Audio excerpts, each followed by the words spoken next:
Hey all, I hope you're having a great weekend. Welcome to our review for chapter 10.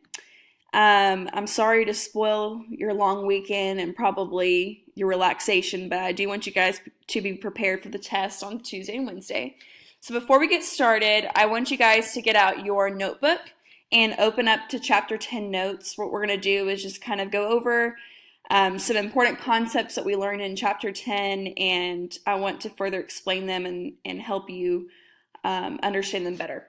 So the first thing we're going to do is we're going to start with terms to know. So this is a little bit out of order, so don't turn to a certain page quite yet. But there's 4 terms that will be on your test. It's very easy. It's going to be in a multiple choice format. So you'll have multiple definitions, and of course there's only one right answer. So the first term is presidential cabinet members. So these guys are individuals that are chosen by the president to give him advice over certain departments in our nation. So for example, there's the Department of Defense, Department of Agriculture, Department of Housing and Development, Department of the State, Department of Treasury. So these individuals are experts in those areas, and they give the president advice in those areas because, of course, we all can't know everything, even our president. So when the president makes very, very important decisions, he must have a lot of advice and wisdom from others to help him make the correct decision for our nation. So those guys are super important. Next is alien, and it's not a little green thing. It is an immigrant. Who are not yet a citizen. So you probably hear this word a lot right now in our nation, especially if you're watching the news. But basically all it means is an immigrant who is not yet a citizen. Sedition is saying or writing anything false or harmful about the government. Like alien, you probably see this happening a lot, and now you know there's a word for it. Okay, so fake news or anything that's harmful or mean to the government would be considered sedition. And finally, nullify means to cancel. So nullify is just a fancy word to cancel. You'll hear this word through in this test, of course, but also as we continue on in our history. So those are the terms I want you to know. We're going to move forward to Washington takes office. This will be your first section of your notes. And what I want you to know is that Washington established 3 things in his presidency that are very important. So I'm going to ask you in the test, list one thing that Washington established in his presidency. And you have 3 choices to write down. So the first one you could write down, he created departments within the executive branch. This is the presidential cabinet. Washington saw that he needed a board of very smart people to help him make decisions in different departments in the nation. So he created the executive cabinet member setup. Okay, so he developed the cabinet members who give advice to the president. So all you have to write down on the test is he created the departments within the executive branch. You also could write down he set up the court system, the Supreme Court system. So very, very important. Through the Judicial Act of 1789, he established the Supreme Court, saying that they have the final say-so in all legal decisions that comes across their tables. So there's 9 members of the Supreme Court, and these guys have the final say-so on matters of law. So if there's something in the states, they can overrule state decisions, and when they make a decision, that decision cannot be reversed, which is pretty cool. So on your test, you could write down he set up the Supreme Court system. Finally, you can also write down that Congress added the Bill of Rights during his presidency. So this is the list of rights that we have as American citizens that give us certain freedoms and that can never be taken away. So they wanted to make sure, because of how they were treated during the Revolutionary War, they wanted to make sure these are in our law of our land so that future citizens are protected from any kind of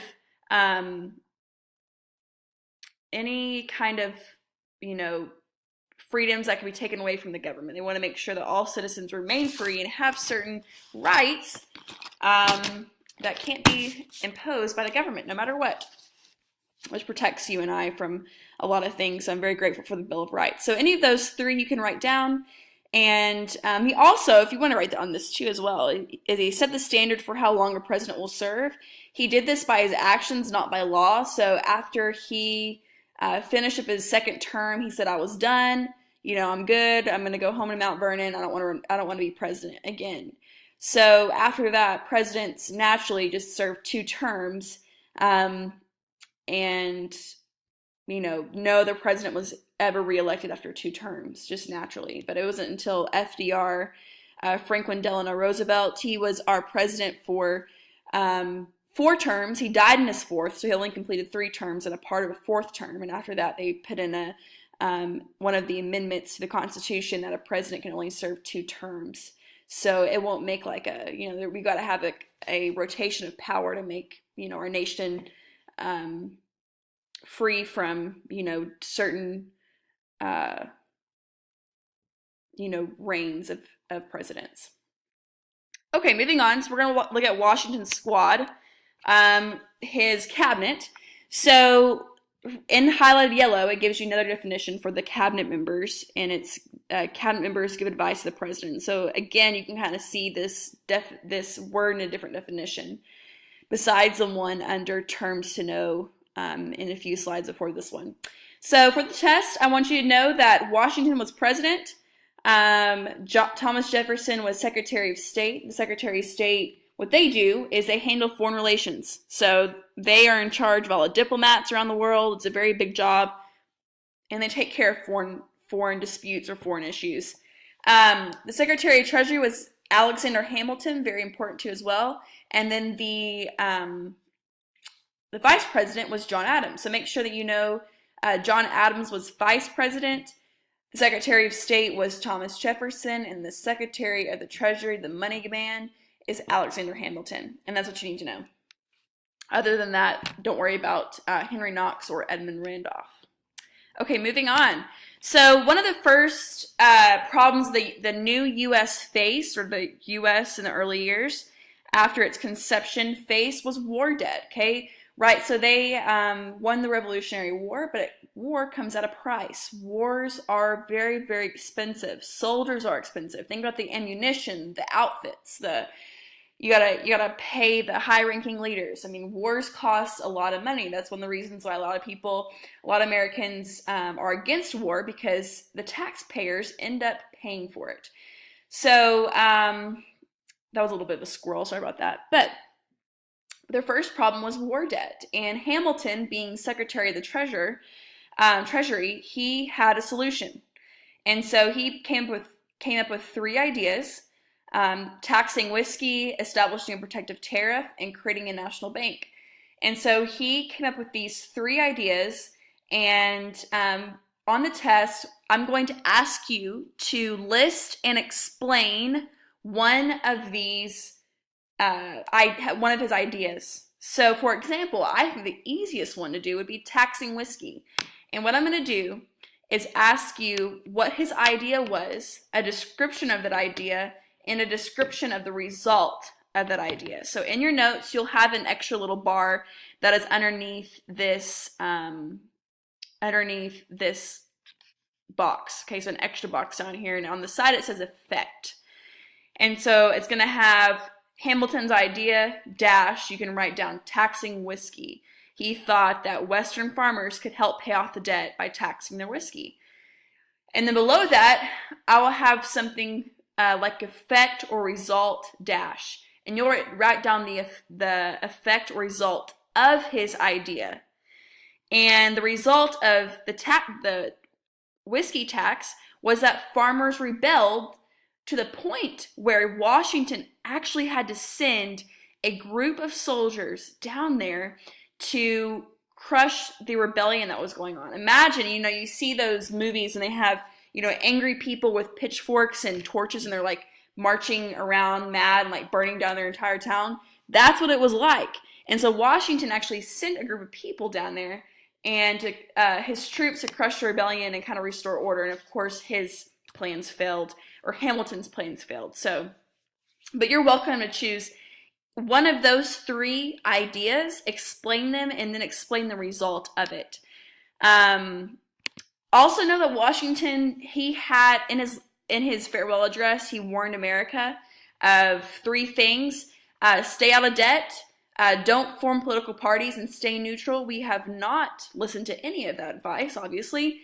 According to the meme, I think that's kind of funny. You had one job, America, and you didn't do any of it. So he left us with some good advice that we didn't, listen to, and it could have, helped us in the future. Okay, moving on. I want you guys to be able to list at least 3 beliefs of the Federalists and 3 beliefs of the Democratic Republicans. So choose 3 beliefs on each side, and you'll just write them down, you'll list them. Some easy ones would be, favored a strong central government for the Federalists. The Democratic Republicans were the opposite. They feared a strong central government. The Federalists believed that the wealthier and educated men should be in office, where on the other hand, the Democratic Republicans believe that ordinary people should be able to participate in government. So just choose one of those 2 or 3 for the Federalists and 2 or 3 for the Democratic Republicans, and you will just have to list those. So fairly easy. Moving on to John Adams' presidency. So after Washington served his 2 terms, they had a formal election. The election was between John Adams and Thomas Jefferson. It's very awkward because, like we've talked about, the loser becomes vice president. So you have 2 opposite parties with different belief systems going against each other, and then the loser becomes vice president, and now they have to work with each other. They're eventually going to find out that this system does not work, and the presidential candidates will have to choose their vice president before they campaign or they run for president. But it was not a very easy relationship, being that they had 2 different extreme views of the government, and it was hard for them to work together. Okay, moving on. So we have the XYZ Affair. This was between the Americans and the French. The French are in a war. Remember when Washington said, we're going to stay out of this war in Europe? The French and the British were fighting, and the French tried to draw in America and say, hey, we helped you in your revolution. You need to help us in our revolution. And so Washington declined and said, no, we're just starting out. We've had a lot of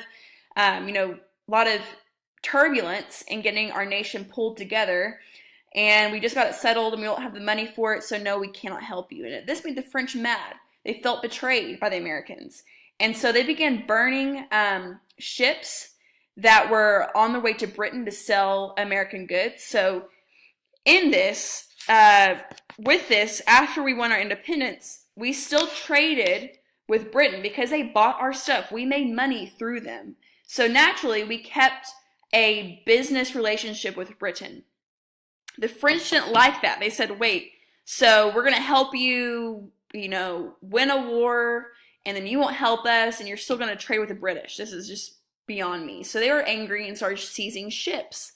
Our ships that were taking our American goods to Britain. And so John Adams thought, you know what, let's just, maybe in negotiation, we can just talk to him and do a peace talk so that can help restore calm between us, and everything's going to be fine, and we can sing Kumbaya. Well, that didn't happen.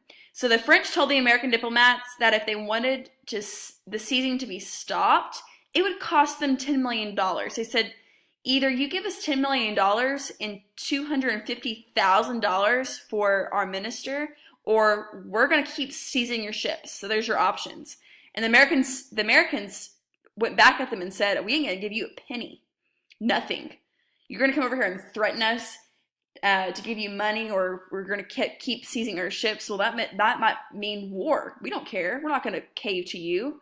And so they go back, and this ruined the relationship with France and America. The U.S. pulled all their trade treaties and all that good stuff, and it just really completely ruined the relationship between the French and Americans.